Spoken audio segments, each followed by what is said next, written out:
Hi everyone, Coach Steve here. So people ask when they're entering the build phase, should they add B races? Simple answer, absolutely. Why? You gain much needed race day practice in terms of things that are hard to replicate, open water swimming, transitions, etc., pacing. Um, Test where you are, you remove all the eggs in one basket concept, as if you've just got one race and something goes wrong in that race, your season's ruined.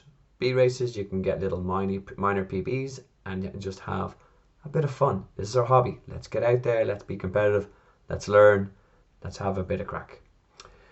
Okay, so some caveats. Ideally, you want to be doing your B races in the build phase. That's because we're more race specific. It won't take away from your endurance build.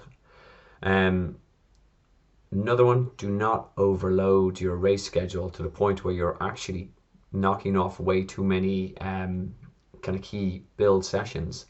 So depending on the duration of the plan, 1 or 2 B races is actually a really good kind of mix up. Also try to be strategic when you're going to do the race, as in, is it a good idea to do a half Ironman in your taper before an Ironman? No. Is it a good idea to do possibly 8 to 6 weeks out? Absolutely. Time to taper, time to recover from that B race. So definitely, let's do it. I'll talk a little bit about what's involved.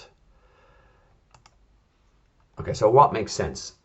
Essentially, if your A race is a sprint or an Olympic,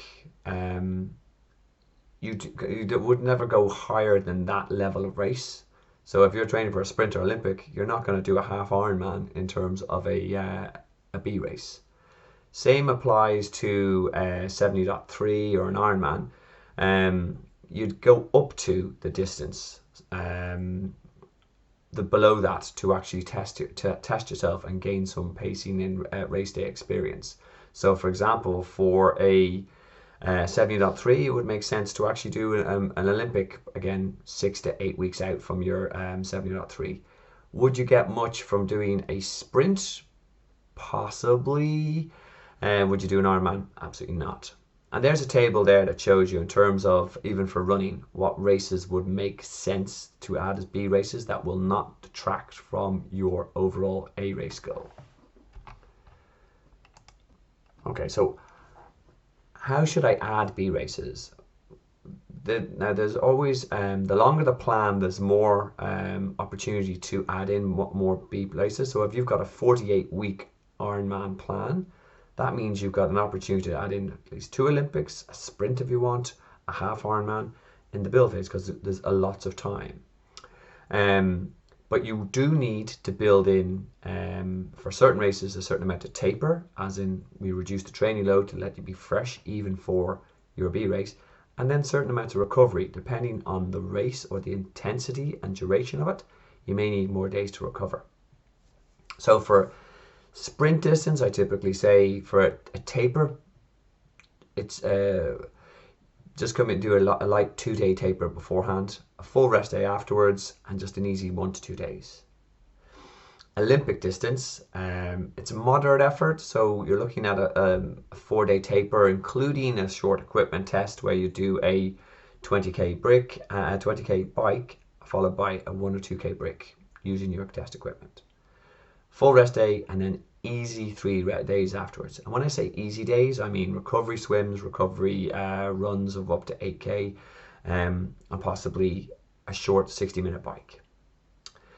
70.3, so this is an intense distance. If you are training for an Ironman and you're using this as a B race, you will need a very light week coming into the 70.3 race date. And again, that's a couple of equipment tests, possibly some race day intensity swim sets where you would do some 200s at 70.3 pace. You would do an equipment test of probably around 30k and like a 2 to 3k break off the bike, light day beforehand, rest, and then a full recovery week the week afterwards. So I would have full rest day immediately after the race, after your B race, and then possibly just walking and stretching the day after, a recovery swim, and then use the standard recovery week in terms of your recovery swim set, a light recovery run on the Saturday, and like a coffee spin on the Sunday. So the remainder, again, it's just allowing the body to just recover. Again, these are all kind of just guidance. If you feel more fatigued after your 70.3, if it was particularly hard, again, either race, if it was the conditions were very hot, was it or windy, and you had to work a lot harder, and you were in a lot higher intensity than you originally planned, take additional rest days. And again, in terms of ideally, if you can schedule your B race just before recovery week for the Olympic or 70.3 races, perfect. And for the sprint distance, if you schedule your sprint B race for the on a recovery week, and you just do it on a Saturday or a Sunday and then go straight back in, it will also work really well. So as I said, do these B races. You will learn so much in terms of your equipment, your actual sort of your open water swims, your transitions, and you'll make silly mistakes in these races, but does it matter? Not as much as it would matter if you made that mistake in your A race. Okay guys, hope this was useful. I will be adding more content as I go along, so either just finding this in the plan or just finding it on my channel. Make sure you like and subscribe. Add a comment if you think there's other things that I should add in. I want to make this as interactive as possible. Have a great day.